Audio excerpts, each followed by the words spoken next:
Welcome to the History AI podcast, where the past comes alive with facts, anecdotes, and a dash of humor. Here are your hosts, Chuck and Marco. Welcome to the History AI podcast, where we dive into the stories that shaped our world. I'm Chuck, and I'm joined by my co-host Marco. How's it going, Marco? Doing great, Chuck. Excited about today's episode. We're uncovering the life of a somewhat unsung hero, Philip Bazaar, a Navy man whose bravery went beyond the call of duty during the American Civil War. Absolutely, Marco. His story is not just about military valor but also about the rich tapestry of people who contributed to the Union's victory. Before we get into the heart of Bazaar's life, go ahead, listeners, and hammer the like button for us. And with that, let's set the scene of the world he was born into. Born in Chile, South America, Philip Bazaar came into a world teeming with change. The mid-19th century was a period of significant upheaval, innovation, and conflict. From the Industrial Revolution reshaping economies to the stirrings of conflict that would lead to the Civil War in the United States. Speaking of stirring, did you hear about the Civil War general who loved pancakes? No, Chuck, I can't say that I have. He was a real batter on the field. Oh boy, we're off to a great start with the jokes today. But let's not flip-flop too much and dive into Bazaar's early life and family history. Diving into the murky waters of Philip Bazaar's early years is a bit like trying to find a needle in a haystack if the haystack was in Chile and the needle decided to emigrate to the United States. Born in Valparaiso, Chile, Philip was not your average kid. Imagine a young lad looking out at the sea, dreaming of adventure, or maybe just really into the idea of not having to eat his mom's seafood stew every Friday. Yeah, those Chilean seafood stews can be a real motivator for a life at sea. Jokes aside, Bazaar's journey from Chile to the US is shrouded in mystery. Was he seeking the American dream? Escaping a feared career in competitive guinea pig racing popular in parts of South America? We might never know. Right. But one thing is clear, Bazaar's early life was the prelude to an extraordinary chapter in American history. He didn't just cross geographical borders, he crossed the boundaries of what was expected from a young immigrant at that time. Absolutely, Chuck. And let's not forget the family he left behind in Chile.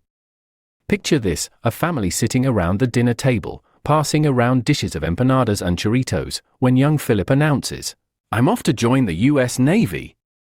You could hear the empanadas drop. And his family, bewildered, might have said, "The US what now?"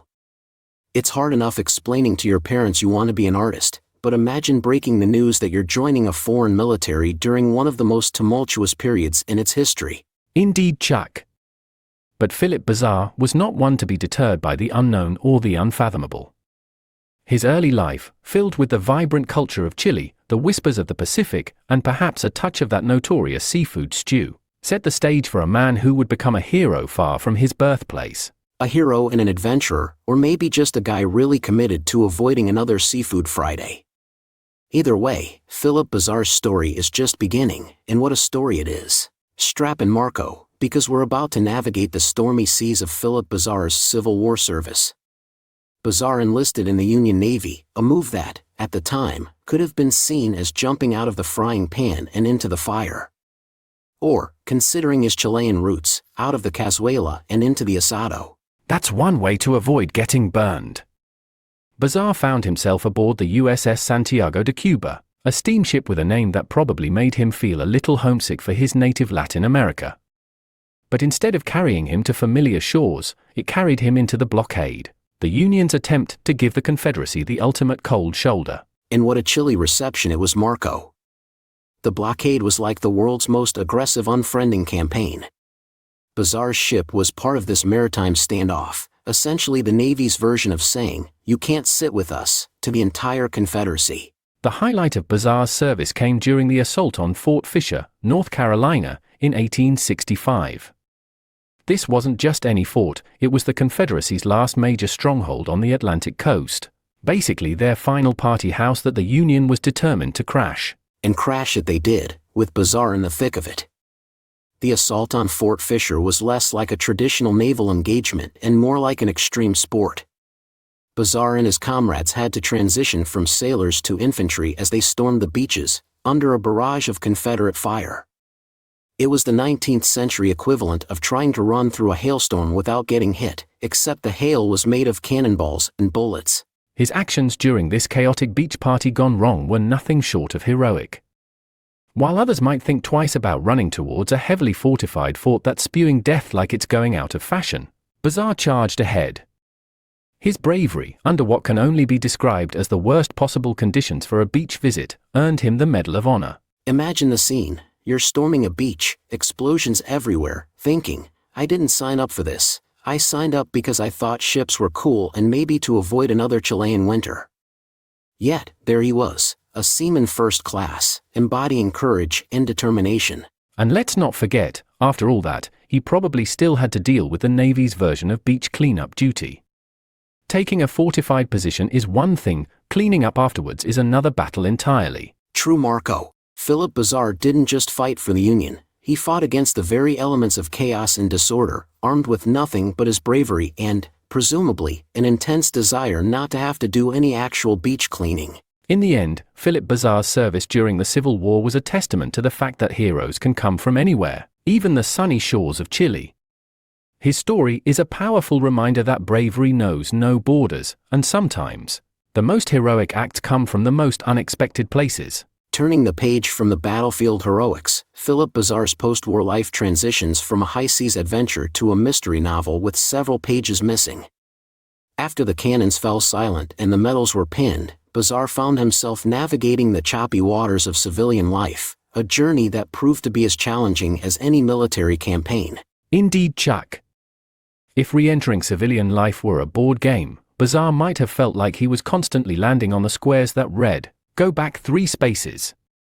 Details about his life after the Civil War are as scarce as hen's teeth, but what we do know paints a picture of a man who had to reinvent himself in a country still healing from its own divisions. Picture this, a decorated war hero, Medal of Honor pinned to his chest, walking into a job interview. The interviewer looks up and says, "So, Philip, what special skills do you bring to this position?" And there's Philip, "Well, I stormed a fort under heavy enemy fire and helped secure a vital victory for the Union."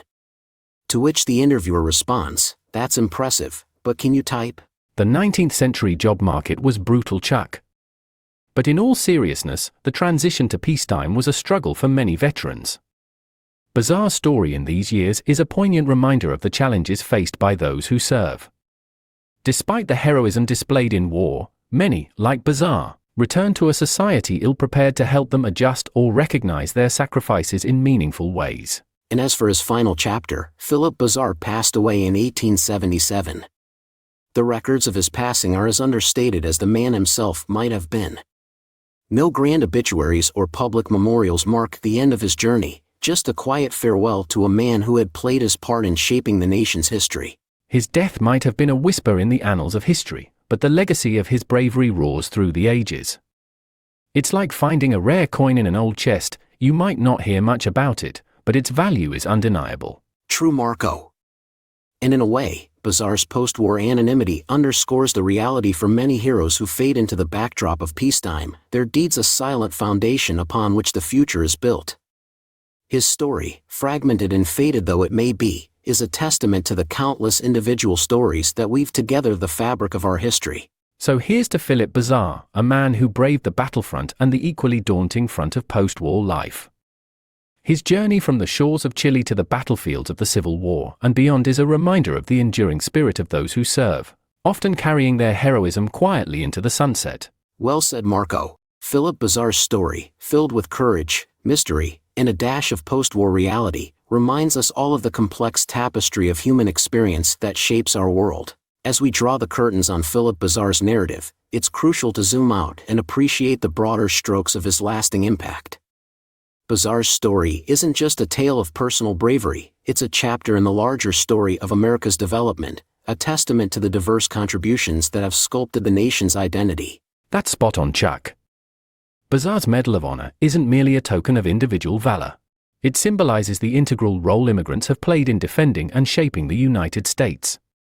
His legacy is a reminder that the fabric of American history is woven from threads of countless origins, colors, and textures. And let's not forget Marco, the significance of his recognition at a time when Hispanic Americans faced immense prejudice and discrimination. Bazaar's decoration with the Medal of Honor challenges narratives and stereotypes, highlighting the contributions of Hispanic Americans to the United States' most critical historical moments. Exactly, Chuck. It's like Bazaar's story offers a mirror to America, reflecting not only the nation's ideals of courage and sacrifice, but also the essential contributions of those who have often been marginalized in our history books. His legacy is a powerful counterpoint to the notion that the heroes of America's past are of a single mold. Dive a little deeper, and Philip Bazaar's story also illuminates the broader theme of reintegration challenges faced by veterans.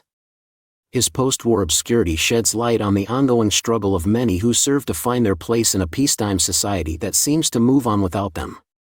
It's a poignant reminder of the debt of gratitude and support we owe to those who have risked everything. Absolutely, Chuck. And it's worth noting that Bazaar's story, while unique, is not solitary. It echoes the experiences of countless others who have served in silence, their contributions unrecognized, their stories untold. By bringing these narratives to the forefront, we pay homage to the diverse and complex mosaic of American heroism. In reflecting on Philip Bazaar's lasting impact, it's clear that his story is more than just a footnote in military history. It's a beacon that shines a light on the rich, multicultural legacy of the United States. It underscores the importance of acknowledging and celebrating the contributions of all who have shaped the nation's past, present, and future. So, as we wrap up today's episode, let's remember Philip Bazaar not just as a war hero, but as a symbol of the enduring strength and diversity of America. His legacy invites us to reconsider our historical heroes, to broaden our perspectives, and to celebrate the rich tapestry of stories that have made America what it is today. Well said, Marco. And with that, we honor the memory of Philip Bazaar and all those whose courage and contributions continue to inspire us. Thank you, listeners, for joining us on this journey through history, courage, and legacy. Don't forget to subscribe, rate, and share the podcast if you enjoyed today's episode. And check out our merch. The link is in the show notes. Your support helps us keep bringing these stories to life. And as a thank you to our listeners, we're offering a 10% discount on your first purchase. Just use the code TheHistoryAI Podcast, all one word, at checkout. Until next time, I'm Chuck. And I'm Marco. Thanks for listening, and we'll see you on the next episode of the History AI Podcast.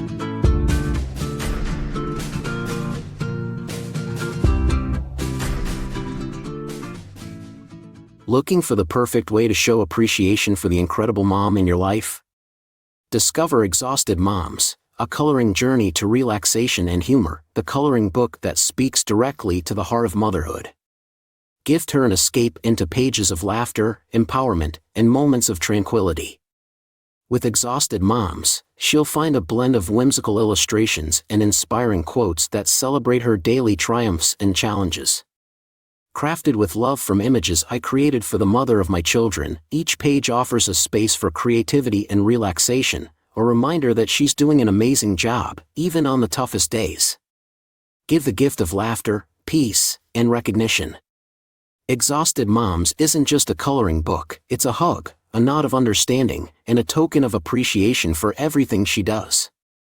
Surprise her with Exhausted Moms today and watch her face light up with joy. Because every mom deserves a moment to herself, wrapped in the colors of love and support.